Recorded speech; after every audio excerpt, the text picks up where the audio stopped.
welcome back to the next instalment of our series of environmental training sessions considering environmental management issues that may affect your business. My name's Claire Burrows and I'm a director in our regulatory team, and I'm joined today by Rachel Turnbull, who's a senior associate in the team. This episode in our series is going to look at how businesses can manage a regulatory inspection. We'll cover who the regulators are and the sorts of powers they've got to investigate. Hopefully by the end of the session you'll understand a little bit more about what to expect, and if not, where to go to find some help. So to kick things off, Rachel, do you want to just explain a little bit about the different kinds of environmental regulators and what the differences are between them? Yes, certainly. So there are a number of different regulators depending on whereabouts in the country you're located. So if you're in England, then environmental matters are regulated by the Environment Agency. If you're in Wales, it's Natural Resources Wales. And if you're in Scotland, then it's SEPA. And those agencies, they will regulate things like environmental permitting issues, contaminated land. They'll investigate incidents for potential breaches of environmental legislation. You also sometimes get regulated by the local authority, so that's the council in your local area. And they will look at some permitting issues, so they do issue some waste management permits, but they also cover things like fly tipping offences, also look at contaminated land issues, and a number of perhaps the more minor environmental issues. So it's really about whether it's a serious incident that would be more likely to be managed by the external regulators, the EA, Natural Resource Wales, or if it's something smaller or a bit more local, it's likely to be the local authority. Yeah, absolutely. Brilliant. So Rachel, why might a regulator visit your site? Would they come announced, unannounced? What sort of scenarios would they arrive? Well, it largely depends. If you hold a waste management permit or environmental permit, then you'll be used to getting routine inspections for the regulator to check that you're complying with the permit. Alternatively, they may come unannounced because they are responding to a complaint. So they may have had a complaint from the member of the public, or there may have been an issue that they've identified previously, which they're coming to follow up on. Alternatively, they may be looking... They may have had a water pollution incident, for example, and they're going around the local area looking to identify a potential source of that pollution. Mm-hmm. So there may be some door knocking effectively to try and find out whether it might have come from your site or not. Right, okay. And do they ever turn up and just do unannounced inspections to just see how you're getting on? Yeah, absolutely. Again, it's quite often with inspections for environmental permits that you wouldn't necessarily, unless they've specifically booked one in, they can turn up at any point. It may just be because they're in the area, maybe because they're visiting a particular business park or industrial estate that week. Or alternatively, it may be they often have sort of targeted programs. So it may be that a month is looking at, for example, development sites or something. So they would come and they might be ticking off a number of development sites across the area. So it doesn't necessarily mean it's bad news if they turn up. Doesn't necessarily mean it's bad news. Obviously, it does tend to send a bit of a fear through people when the regulator turns up unannounced. But no, quite often it can be just a routine, happen to be in the area. Brilliant, thank you. So if a regulator does turn up at your site, what powers do they have? What can they do when they're there? Do they have to have your permission, or can they exercise whatever inspection powers they want to when they turn up? Well, the thing about regulatory inspectors, they do have a fairly wide-ranging set of powers. In some cases, more than the police actually have, which is quite surprising to a lot of people. But their powers are set out in legislation, and it means that pretty much within reason they can do inspections. They can come onto your site. They've got a power of entry, which means that if they're investigating a potential breach of environmental legislation, they have those powers to come on with or without your permission in some cases. And they are supposed to attend at reasonable hours, if at all possible. However, if it's in the event of an emergency, if they're trying to track down a serious pollution incident, then they can come on at any time. They also have powers once they're on site to take samples, to take photographs, to take away anything that they think might be causing a pollution incident. They can also take documentary evidence away, but they're not allowed to take original documents. So you need to be able to provide copies for them. They're not allowed to take the actual original documents. You should certainly keep hold of those yourself. They also have the power to direct that things get left. So if they've come on and for whatever reason they can't finished their inspection that day, they might request that you leave something as it is and that you don't touch it or interfere with it. So yeah, they're fairly wide-ranging powers. The one that people tend to be caught out by is they also have powers to effectively make you answer questions.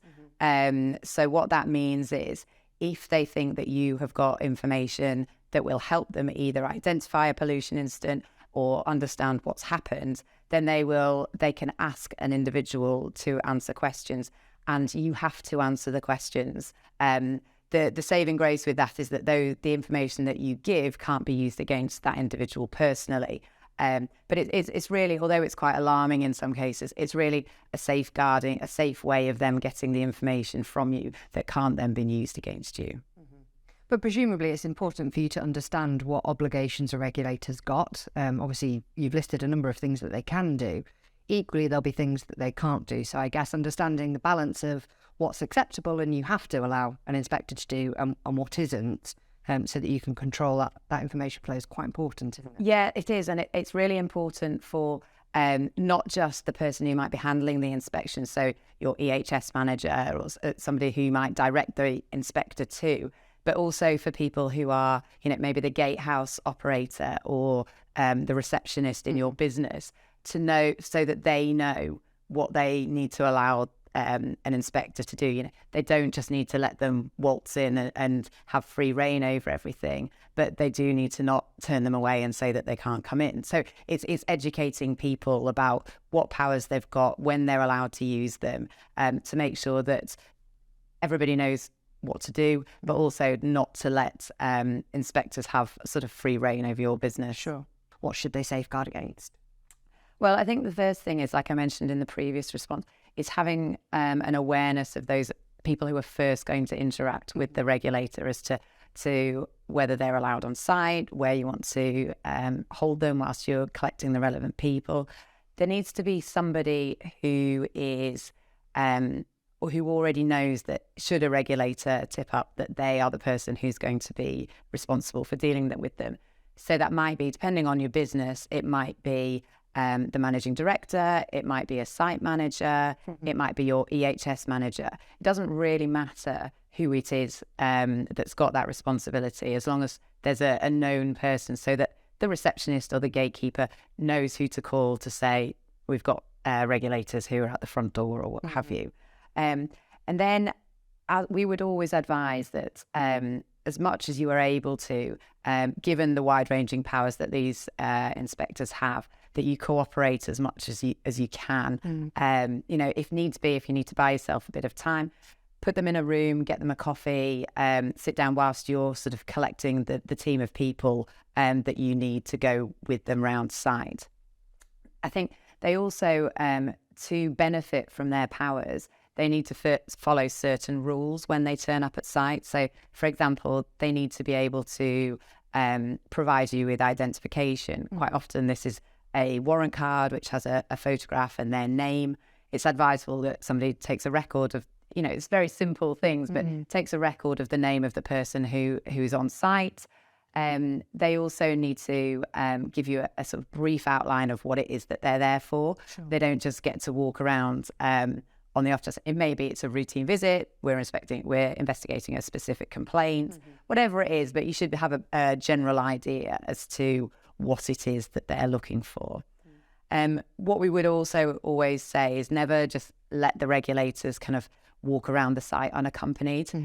So again, depending on the business, depending on sort of health and safety risks and who is authorised to be in certain areas, you may need a couple of people to accompany regulators. They may want to go to various different bits of the site, but always make sure that there's somebody from your business accompanying them so that you can understand what they're looking for. You can sort of make a note maybe if they start taking photographs of particular pieces of kit or water course or parts of your business. If they want to speak to any individuals, we mentioned the powers that they have to interview people. If one of your employees or yourself needs to be interviewed, it's important to establish what powers the regulators are using. Are they using their compulsory powers? In which case, the interviewee is entitled to be advised of what that means, whether they want to have an individual with them to accompany them in the interview, or it may be that they don't suspect an offence, they just want to speak to somebody as a witness to what's gone on, in which case they might take a note in their pocketbook and ask you to sign it at the end. But either way, if at all possible, have somebody there to accompany the person that's being interviewed, not least because it helps if they're nervous about speaking to the inspector, but also it means that you've got two people then who can try and recall what it is that the inspector's been asking them about. Person, we could be a lawyer?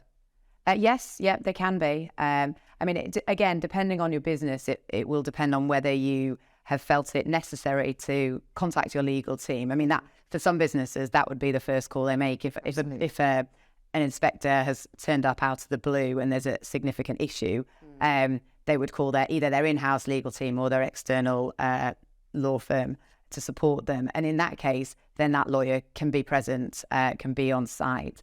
The inspectors may get a little bit unhappy about having legal representatives in the interview.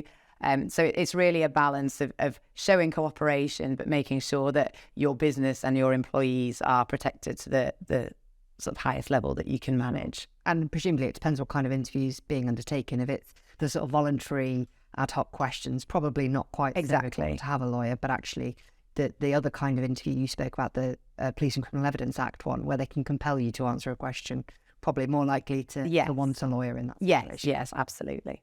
And then finally, I think it's important to remember, if you are requested to either stop operations on site because the inspector suggests that they are causing an environmental issue. So it might be, for example, you're working on a development site and it's a dry, dusty day and your operations are generating significant amounts of dust which is leaving the site.